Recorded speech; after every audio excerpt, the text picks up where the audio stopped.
जय श्री कृष्ण। सिर्फ 20 मिनटों में संपूर्ण गीता 18वां अध्याय। भगवान श्री कृष्ण ने महाभारत के युद्ध में अर्जुन को गीता का उपदेश दिया और इसी उपदेश को सुनकर अर्जुन को ज्ञान की प्राप्ति हुई।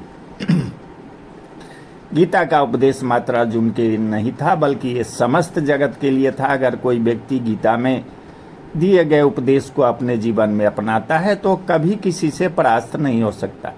गीता महात्म्य उपनिषदों को गाय और गीता को उसका दूध कहा गया है। इसका अर्थ है कि उपनिषदों की जो अध्यात्म विद्या है उसको गीता सर्वांश स्वीकार करती है। गीता के 18 अध्याय में क्या छिपा हुआ है जानते हैं संक्षिप्त में। प्रथम अध्याय। अर्जुन ने युद्ध भूमि में भगवान श्री कृष्ण से कहा कि मुझे तो केवल अशुभ लक्षण ही दिखाई दे रहे हैं। युद्ध में स्वजनों को मारने में मुझे कोई कल्याण दिखाई नहीं देता है। मैं न तो विजय चाहता हूँ, न ही राज्य और सुखों की इच्छा करता हूँ। हमें ऐसे राज सुख अथवा इस जीवन से भी क्या लाभ है जिनके साथ हमें राज आदि सुखों को भोगने की इच्छा है, जब वही अपने जीवन के सभी सुखों को त्याग करके इस युद्ध भूमि में खड़े हैं। मैं इन सभी को मारना नहीं चाहता हूँ। भले ही यह सभी मुझे ही मार डाले, लेकिन अपने ही कुटुंबियों को मारकर हम कैसे सुखी हो सकते हैं। हम लोग बुद्धिमान होकर भी महान पाप करने के लिए तैयार हो गए हैं, जो राज्य और सुख के लोभ से अपने प्रियजनों को मारने के लिए आतुर हो गए हैं। इस प्रकार शोक से संतप्त होकर अर्जुन युद्ध भूमि में धनुष को त्याग कर रथ पर बैठ गए। तब भगवान श्री कृष्ण ने अपने कर्तव्य को भूल बैठे अर्जुन को उनके कर्तव्य और कर्म के बारे में बताया। भगवान श्री कृष्ण ने अर्जुन को जीवन के सच के परिचित कराया। कृष्ण ने अर्जुन की स्थिति को भाप लिया। भगवान कृष्ण समझ गए कि अर्जुन का शरीर ठीक है, लेकिन युद्ध आरंभ होने से पहले ही उसका मनोबल टूट चुका है। बिना मन के यह शरीर खड़ा नहीं रह सकता। अतः भगवान कृष्ण ने गुरु का कर्तव्य निभाते हुए तर्क, बुद्धि, ज्ञान, कर्म की चर्चा, विश्व के स्वभाव, उसमें जीवन की स्थिति और उस सर्वोपरि परम सत्तावान ब्रह्म के साक्षात दर्शन से अर्जुन के मन का उद्धार किया। दूसरे अध्याय में भगवान श्री कृष्ण ने बताया है कि जीना और मरना, जन्म लेना और बढ़ना, विषयों का आना और जाना, सुख और दुख का अनुभव, ये तो संसार में होते ही है। काल की चक्रगति इन सब स्थितियों को लाती है और ले जाती है। जीवन के इस स्वभाव को जान लेने पर फिर शोक नहीं होता। काम, क्रोध, भय, राग, द्वेष से मन का सौम्य भाव बिगड़ जाता है और इंद्रियां वश में नहीं रहती। इंद्रिय जन ही सबसे बड़ी आत्मजय है। बाहर से कोई विषयों को छोड़ भी दे तो भी भीतर का मन नहीं मानता। विषयों का स्वाद जब मन से जाता है तभी मन प्रफुल्लित, शांत और सुखी होता है। समुद्र में नदियां आकर मिलती है पर वह अपनी मर्यादा नहीं छोड़ता है। ऐसे ही संसार में रहते हुए उसके व्यवहारों को स्वीकारते हुए अनेक कामनाओं का प्रवेश मन में होता रहता है, किंतु उनसे जिनका मन अपनी मर्यादा नहीं खोता उसे ही शांति मिलती है। इसे प्राचीन अध्यात्म परिभाषा में गीता में ब्राह्मी स्थिति कहा है। तीसरे अध्याय में भगवान श्री कृष्ण बताया है कि कोई व्यक्ति कर्म छोड़ ही नहीं सकता। कृष्ण ने अपना दृष्टांत देकर कहा है कि मैं नारायण का रूप हूँ, मेरे लिए कुछ कर्म शेष नहीं है, फिर भी मैं तंद्रा रहित होकर कर्म करता हूँ और लोग मेरे मार्ग पर चलते हैं। अंतर इतना ही है कि जो मूर्ख हैं वे लिप्त होकर कर्म करते हैं, पर ज्ञानी असंग भाव से कर्म करता है। गीता में यही एक साभिप्राय शब्द बुद्धि भेद है, अर्थात जो साधारण समझ के लोग कर्म में लगे हैं उन्हें उस मार्ग से उखाड़ना उचित नहीं, क्योंकि वे ज्ञानवादी बन नहीं सकते और यदि उनका कर्म भी छूट गया तो वे दोनों ओर से भटक जाएंगे। प्रकृति व्यक्ति को कर्म करने के लिए बाध्य करती है। जो व्यक्ति कर्म से बचना चाहता है वह ऊपर से तो कर्म छोड़ देता है, पर मन ही मन उसमें डूबा रहता है। चौथे अध्याय में भगवान ने बताया है कि ज्ञान प्राप्त करके कर्म करते हुए भी कर्म संन्यास का फल किस उपाय से प्राप्त किया जा सकता है। यह गीता का है प्रसिद्ध आश्वासन है कि जब जब धर्म की ग्लानि होती है तब तब मनुष्यों के बीच भगवान का अवतार होता है, अर्थात भगवान की शक्ति विशेष रूप से मूर्त होती है। यहीं पर एक वाक्य विशेष ध्यान देने योग्य है। क्षिप्रम ही मानुषे लोके सिद्धन्वति कर्म जा। कर्म से सिद्धि से बड़ा प्रभावशाली सूत्र गीता दर्शन में नहीं है, किंतु गीता तत्व इस सूत्र में इतना सुधार और करता है कि वह कर्म असंग भाव से अर्थात फलाशक्ति से बचकर करना चाहिए। 5वें अध्याय में भगवान श्री कृष्ण ने कहा है कि कर्म के साथ जो मन का संबंध है उसके संस्कार पर या उसे विशुद्ध करने पर विशेष ध्यान दिलाया गया है। किसी एक मार्ग पर ठीक प्रकार से चले तो समान फल प्राप्त होता है। जीवन के जितने कर्म है सबको समर्पण कर देने से व्यक्ति एकदम शांति के ध्रुव बिंदु पर पहुंच जाता है। किसी एक मार्ग पर ठीक प्रकार से चले तो समान फल प्राप्त होता है। जीवन के कितने कर्म है सबको समर्पण कर देने से व्यक्ति एकदम शांति के ध्रुव बिंदु पर पहुंच जाता है और जल में खिले कमल के समान कर्म रूपी जल से लिप्त नहीं होता। छठे अध्याय में भगवान कृष्ण ने कहा है कि जितने विषय हैं उन सब से इंद्रियों का संयम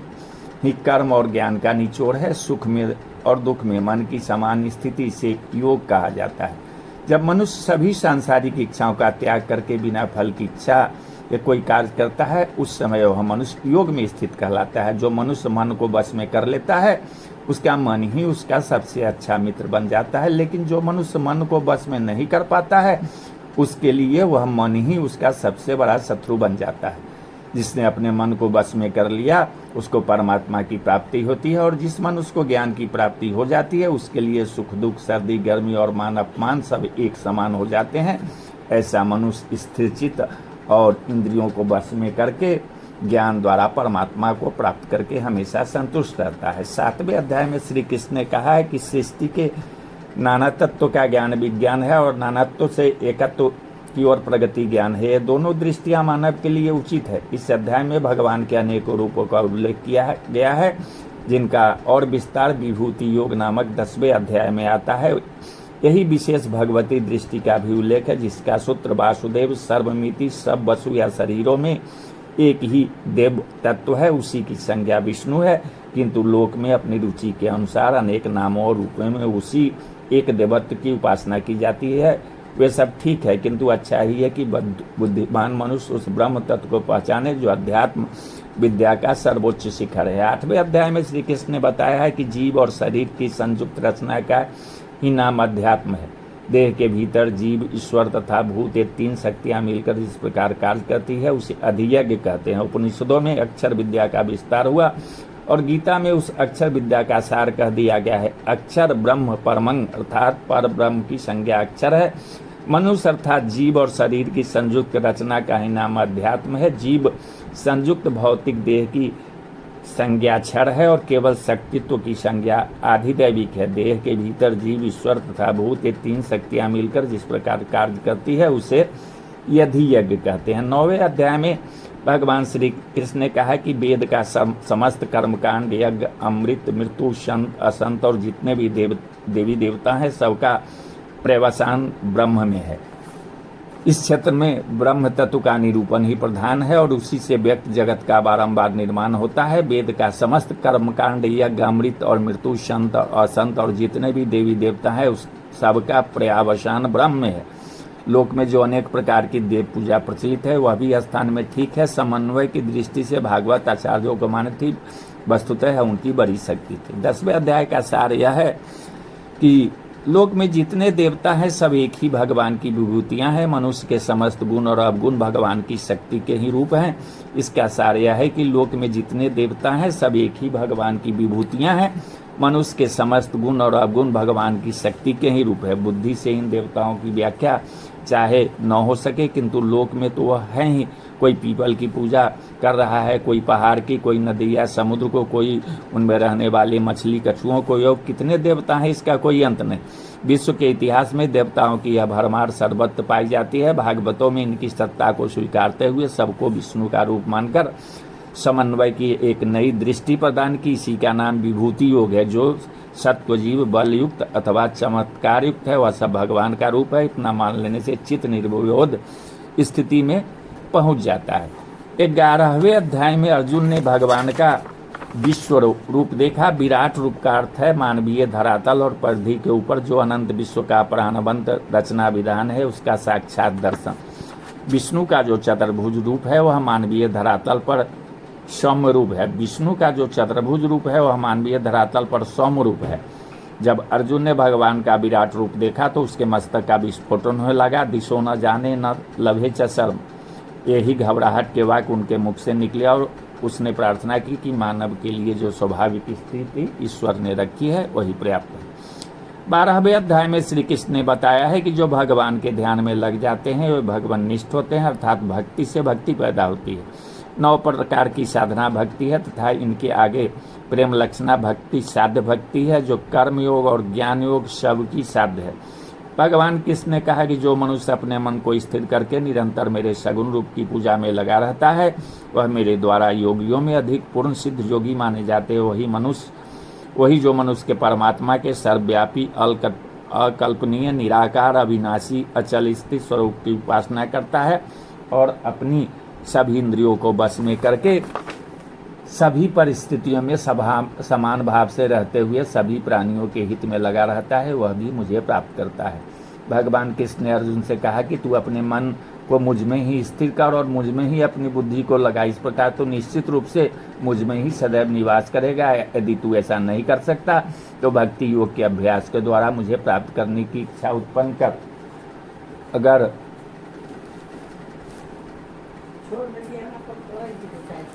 अगर तू ये भी नहीं कर सकता तो केवल मेरे लिए कर्म करने का प्रयत्न कर। इस प्रकार तू मेरे लिए कर्मों को करता हुआ मेरी प्राप्ति रूपी परम सिद्ध को प्राप्त करेगा। 13वें अध्याय में एक सीधा विषय क्षेत्र और क्षेत्रज्ञ का विचार है। यह शरीर क्षेत्र का है, उसका जानने वाला जीवात्मा क्षेत्रज्ञ है।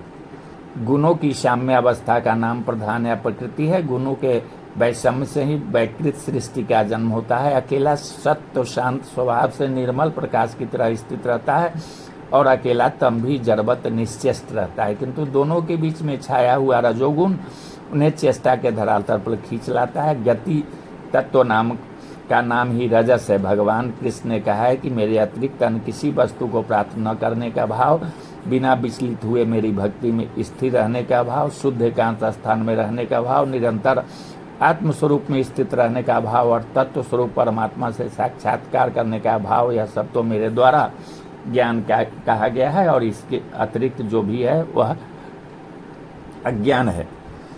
14वें अध्याय में समस्त वैदिक दार्शनिक और पौराणिक तत्व चिंतन का निचोड़ है। सत्व रज तम नामक 3 गुणों तिरकों की अनेक व्याख्याएं हैं। जो मूल या केंद्र है जिसे ऊर्ध्व कहते हैं वह ब्रह्म ही है।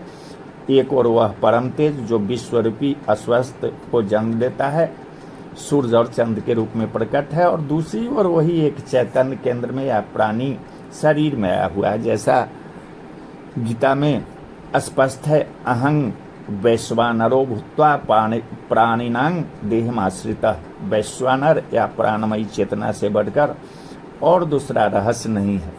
नर या पुरुष 3 है, क्षर अक्षर और अव्यय।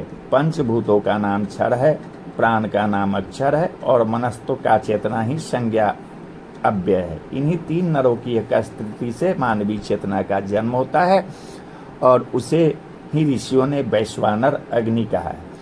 15वें अध्याय में भगवान श्री कृष्ण के विश्व के अस्वस्थ रूप का वर्णन किया है। यह अस्वस्थ रूपी संसार महान विस्तार वाला है, वह ब्रह्म ही है एक, और वह परम तेज जो विश्वरूपी अस्वस्थ को जन्म देता है, सूर्य और चंद्र के रूप में प्रकट है। यह सृष्टि के द्विविरुद्ध रूप की कल्पना है, एक अच्छा और दूसरा बुरा, एक प्रकाश में दूसरा अंधकार में, एक अमृत दूसरा मृत, एक सत्य दूसरा अनिर्त। नर या पुरुष 3 है, क्षर अक्षर और अव्यय। पंचभूतों का नाम क्षर, प्राण का नाम अक्षर है और मनस्तत्व या चेतना की संज्ञा अव्यय है। इन्हीं तीनों नरों की एक स्थिति से मानवीय चेतना का जन्म होता है, उसे ही ऋषियों ने वैश्वानर अग्नि कहा है। 16वें अध्याय में देवासुर संपत्ति का विभाग बताया गया है। आरंभ से ही ऋग्वेद में सृष्टि की कल्पना देवी और आसुरी शक्तियों के रूप में की गई है। यह सृष्टि के द्विविरुद्ध रूप की कल्पना है, एक अच्छा और दूसरा बुरा, एक प्रकाश में दूसरा अंधकार में, एक अमृत दूसरा मर्त्य, एक सत्य दूसरा अनित्य।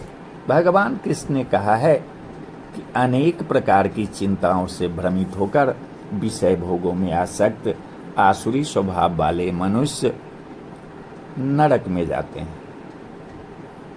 आसुरी स्वभाव वाले व्यक्ति स्वयं को ही श्रेष्ठ मानते हैं और वे बहुत ही घमंडी होते हैं। ऐसे मनुष्य धन और झूठी मान प्रतिष्ठा के मद में लीन होकर केवल नाम मात्र के लिए बिना किसी शास्त्र विधि के घमंड के साथ यज्ञ करते हैं। और आसुरी स्वभाव वाले जो होते हैं, आसुरी स्वभाव वाले ईर्षालु, क्रूर कर्मी और मनुष्यों में अधम होते हैं। ऐसे अधम मनुष्यों को मैं संसार रूपी सागर में निरंतर आसुरी योनियों में ही गिराता हूं। 17वां अध्याय। 17वें अध्याय में भगवान श्री कृष्ण ने बताया कि सत्य, रज और तम, जिसमें इन 3 गुणों का प्रादुर्भाव होता है, उसकी श्रद्धा या जीवन की निष्ठा वैसे ही बन जाती है। इसका संबंध सत्य, रज और तम इन 3 गुणों से ही है। अर्थात जिसमें जिस गुण का प्रादुर्भाव होता है, उसकी श्रद्धा या जीवन की निष्ठा वैसे ही बन जाती है। यज्ञ, तप, दान, कर्म, ये सब 3 प्रकार की श्रद्धा से संचालित होते हैं। यहाँ तक कि आहार भी 3 प्रकार का है। उनके भेद और लक्षण गीता ने यहाँ बताया है। जिस प्रकार यज्ञ से, तप से और दान से जो स्थिति प्राप्त होती है, उसे भी सत्य ही कहा जाता है। और उस परमात्मा की प्रसन्नता के लिए जो भी कर्म किया जाता है, वह भी निश्चित रूप से सत्य ही कहा जाता है।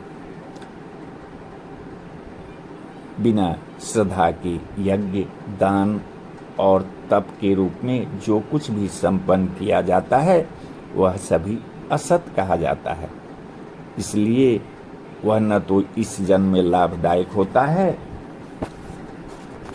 और न ही अगले जन्म में लाभदायक होता है। अब 18वां अध्याय। 18वें अध्याय में गीता के समस्त उपदेशों का सार एवं उपसंहार है, जो धर्म, अधर्म, बंधन, मोक्ष, वृत्ति, निवृत्ति को ठीक से पहचानती है। वही सात्विकी बुद्धि है और वही मानव की सच्ची उपलब्धि है। पृथ्वी के मानवों में और स्वर्ग के देवताओं में कोई भी ऐसा नहीं है जो प्रकृति के चलाए हुए इन 3 गुणों से बनी है। मनुष्य को बहुत देखभाल कर चलना आवश्यक है, जिससे वह अपनी बुद्धि और वृत्ति को बुराई से बचा सके और क्या कार्य है और क्या अकार्य है, इसको पहचान सके। धर्म और अधर्म को, बंध और मोक्ष को, वृत्ति और निवृत्ति को जो बुद्धि सही यानी कि ठीक से पहचानती है, वही सात्विकी बुद्धि है और